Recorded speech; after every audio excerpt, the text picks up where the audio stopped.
Il y a une manière très moderne de se tenir devant la vie. La mettre en accusation, lui demander pourquoi elle est si dure, si brève, si injuste, si mêlée de beauté et de douleur. Lui demander pourquoi nous avons reçu ce corps-là, ces élans, cette soif d'absolu qui ne trouve presque jamais ici-bas de réponse complète.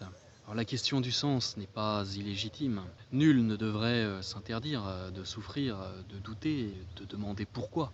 Il y a des blessures, des douleurs qui résistent longtemps. Il y a des injustices qui appellent une plainte vraie. Le danger est de manquer l'appel discret qui traverse ce qui nous a été confié. D'abdiquer, de ne plus rien attendre de la vie, de ne plus souffrir de l'absurde parce qu'on s'y est parfaitement installé. Consommer, se divertir, commenter et recommencer, sans appel, sans offrande, sans exigence de verticalité.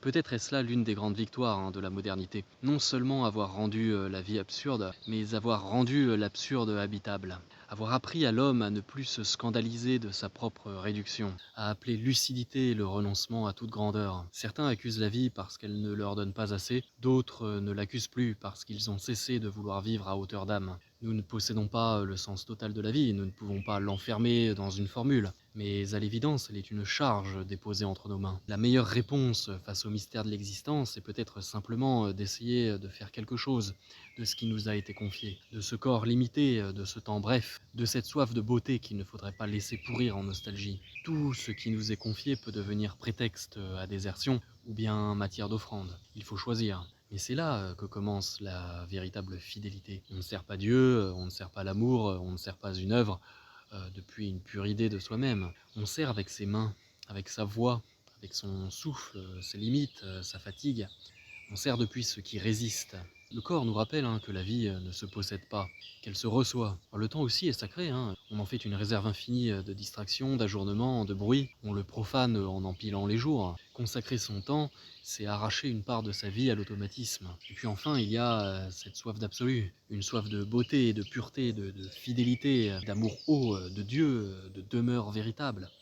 Cette soif est noble, mais elle peut dégrader lorsqu'elle devient mépris du réel. Le danger est de vouloir le grand sans consentir à la matière exacte de sa vie. Or, l'appel ne se donne presque jamais dans une pure lumière séparée de l'existence concrète. C'est là qu'il nous faut répondre. Ici, dans la matière exacte de ce qui nous a été confié. Le siècle nous pousse à attendre. Attendre de comprendre, d'être prêt, d'être réparé et reconnu. Mais une vie ne commence pas quand tout devient lisible. Elle commence dans l'incertitude.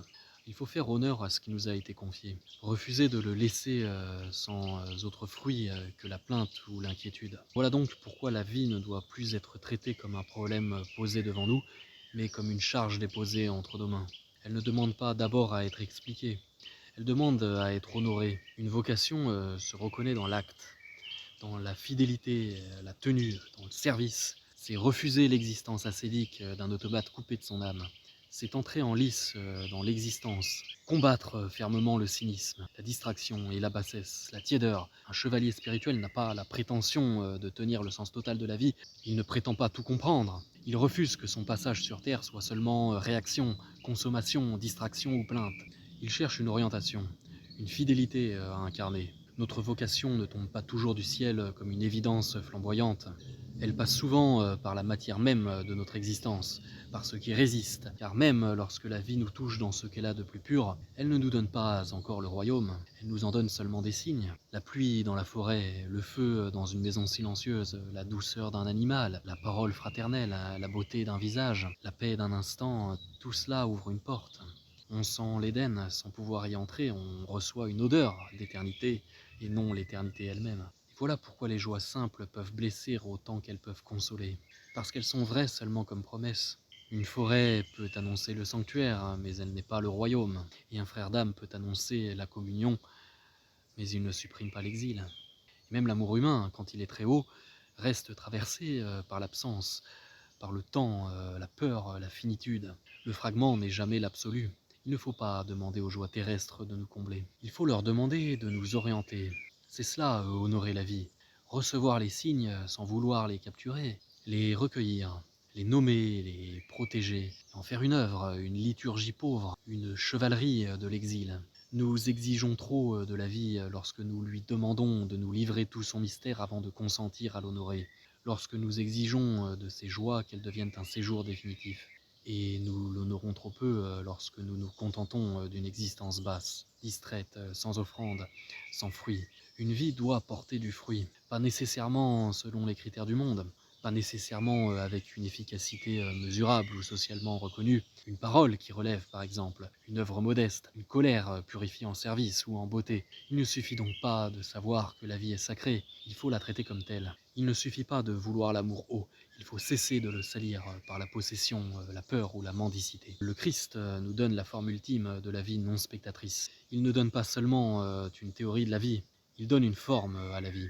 Il reçoit sa mission, il l'accomplit, traverse l'injustice, la douleur, il aime jusqu'au bout, il ne devient pas cynique, il ne rend pas le mal au mal, il ne réduit pas sa vie à sa conservation, il vit devant le Père. Alors je ne parle pas depuis une institution, je parle depuis une quête, depuis une blessure et depuis une fidélité grandissante au Christ. Je parle en pèlerin, non en clerc.